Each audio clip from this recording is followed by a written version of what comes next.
পাপিয়া ভাবির সঙ্গে কিছু কথা বলে নেবো, ভাইজানের বিষয়ে কিছু জেনে নেবো, আমরা জানবো। প্রচারে আছে, র্যালিতে আছি আমরা সবাই।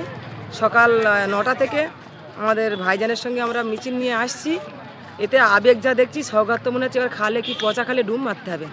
এই যা আইএসএফে ভাবছে কি করলে হবে, এখন পচা খালে যাক আর মরে যাক আর যেখানেই যাক, আমরা ওনাকে ভাঙড়ে টিএমসি যা বড় বড় নেতা ছিল সবই তো আইএসএফে চলে এসছে, তাই নিয়ে কি বলবে? এই তো সেটা শুনেছি আমি। মোল্লাকে ও হারমাত বলে কেউ মানে না, ওই জন্য হারমাত গুন্ডা, ওটা বোম বাঁধা ক্রিমিনাল, ওকে কেউ মানতে চায়?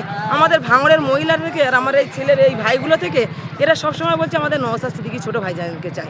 তাহলে বলে যেখানকার হুনো সেখানে হুনো দেখাতে হয়, তবু সেখানে পাচ্ছেন আমাদের আরাবুল দেওয়ার গিয়ে পৌঁছাচ্ছে সেখানে। তাহলে এবার কী করলে হয়, কী করতে হয়? সকাল বলা নয় বাধা মারা, না তো গলায় দড়ি, না তো বাড়ি থেকে বার হয়ে চলে যেতে হবে।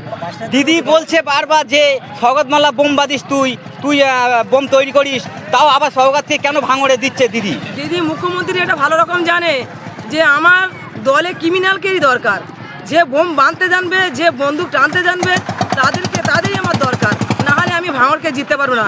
ভাঙড় অতটা সহজ জিনিস না, ভাঙড় হলো শক্ত ঘাঁটি।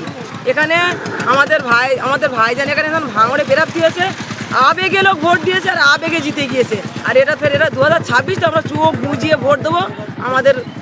আমাদের যা আইএসএফের যারা মহিলা আছে, যারা আমাদের ছেলেরা ভাইরা আছে, আইএসএফে চোখ বুঝিয়ে ভোট দেবে, চোখ বুঝিয়ে আমরা জিতে দেবো। মানে 2 লাখের বেশি ভোটে মানে সৌগতে বান্ডিল করে মানে ক্যানিংয়ে পাঠাবে, এটা আমার মনে হয়, তাই তো?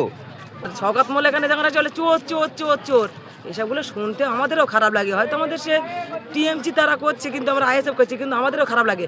তো ও সে লজ্জা নেই বলে এখানে ঢোকে ভাঙড়ে। তো পাপিয়া ভাবি শুনলে বক্তব্য কিছু দিলে, যেটা সত্য কথা ভাইজানের সেটাই তুলে ধরেছে, এবং ভাঙড়ে যেটা হতে চলেছে সেটাই তুলেছে। ভাঙড়ে 2 লাখের বেশি ভোটে ভাইজান জিতবে।